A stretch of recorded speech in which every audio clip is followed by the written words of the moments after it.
साथियों नमस्कार। RRB classes में आपका हार्दिक स्वागत है। आज हम राजस्थान एकीकरण के प्रथम चरण के बारे में विस्तार से जानकारी प्राप्त करने जा रहे हैं। आप वीडियो के अंत तक बने रहे। दोस्तों, राजस्थान के एकीकरण की भूमिका का वीडियो हमने अपने प्लेलिस्ट के अंदर शामिल कर लिया है। अगर आपने उसकी भूमिका का वीडियो नहीं देखा है तो वो वीडियो आपके लिए देखना बहुत ही आवश्यक है, क्योंकि उसको देखे बगैर इसकी आगे की प्रक्रिया को समझना थोड़ा कठिन होगा, नहीं तो आपके लिए ये आसान हो जाएगा। तो आज हम राजस्थान के एकीकरण के प्रथम चरण के बारे में विस्तार से जानकारी प्राप्त करने जा रहे हैं, जो कि अग्रलिखित बिंदुओं के सारे हम इसका वर्णन करेंगे। तो इसके अंदर सबसे पहले जो बात हमारे सामने आती है वो है इसके नाम की। राजस्थान के एकीकरण के प्रथम चरण का नाम मत्स्य संघ रखा था, और मत्स्य संघ नाम देने वाले हमारे राजस्थान के एक विद्वान थे के.एम. मुंशी, जिनका पूरा नाम कन्हैयालाल माणक्यलाल मुंशी था, और इन्होंने ये नाम महाभारत के आधार पर सुझाया था। हाँ दोस्तों, इस चीज को आप अवश्य याद रखें, नाम है मत्स्य संघ। अब इसकी जो तिथि आती है दोस्तों, वो तिथि थी 18 मार्च 1948।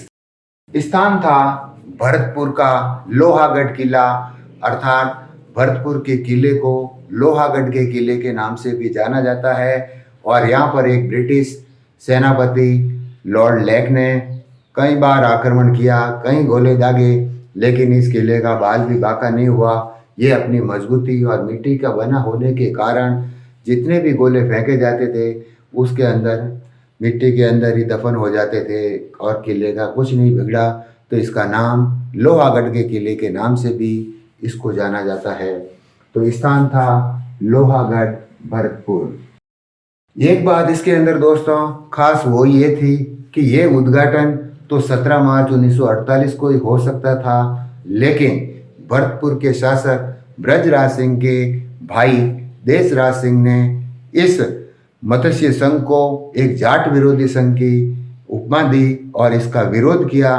तो इस समय एकीकरण के जो विद्वान थे उन्होंने एक जाट प्रतिनिधि को इस एकीकरण की सभा के अंदर शामिल करके इस विवाद को समाप्त किया।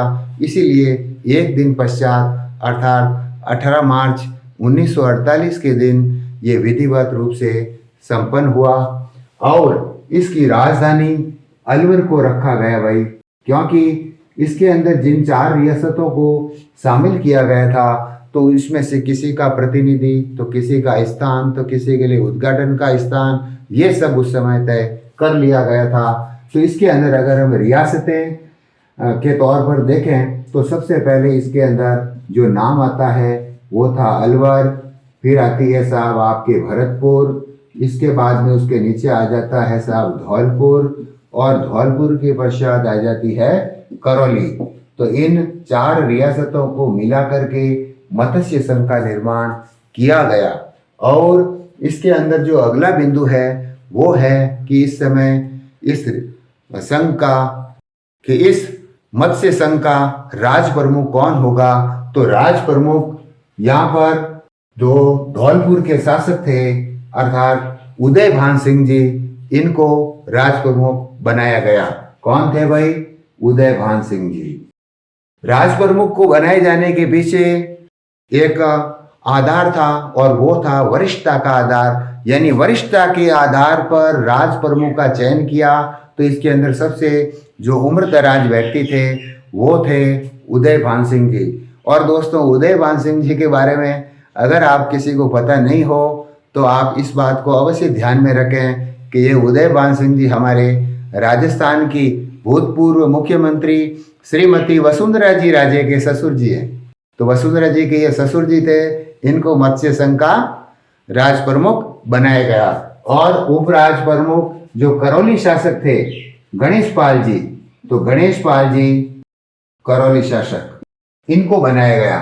अब इस मत्स्य संघ के जो प्रधानमंत्री के रूप में अगर किसी का चयन किया गया था तो वे थे शोभाराम जी कुमावत। याद रखें दोस्तों, इनमें से किसी भी प्रकार का प्रश्न आपसे परीक्षा के अंदर किया जा सकता है। तो शोभाराम कुमावत प्रधानमंत्री बनाए गए और एक युगल किशोर चतुर्वेदी ये उप प्रधानमंत्री बने व गोपीलाल यादव इन दोनों का चयन उप प्रधानमंत्री के रूप में किया गया और इसका उद्घाटन वैसे मैंने पूर्व में बता दिया है कि इसका उद्घाटन भरतपुर के लोहागढ़ दुर्ग के अंदर हुआ था और उद्घाटनकर्ता जो थे वे थे वी.एन. गॉडगिल। गॉडगिल महोदय का पूरा नाम था विष्णु नरहरि गॉडगिल। तत्कालीन समय के अंदर एक केंद्रीय मंत्री थे और इनको मत्स्य संघ का एकीकरण करने का जो जिम्मा था वो इनको दिया गया था। तो इन्होंने अपनी सूझबूझ और अपनी देखरेख में इस कार्य को बखूबी से संपादित किया और 18 मार्च 1948 को मत्स्य संघ अपने अस्तित्व के अंदर आया।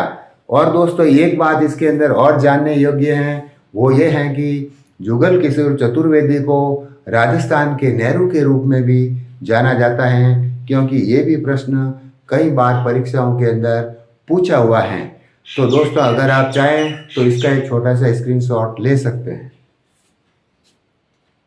दोस्तों राजस्थान के प्रथम चरण में बस आज इतना ही। अगर हमारा ये वीडियो पसंद आया है तो इसको लाइक करें, ज़रूरतमंद दोस्तों तक शेयर करें और किसी प्रकार का कोई प्रश्न है आपके मन में तो आप कमेंट्स बॉक्स में जाकर कमेंट अवश्य करें। और अगर आप हमारे इस चैनल पर बिल्कुल ही नए हैं तो आप सब्सक्राइब अवश्य करें। मिलते हैं एक नए वीडियो के साथ राजस्थान के एकीकरण के दूसरे चरण में। तब तक के लिए नमस्कार।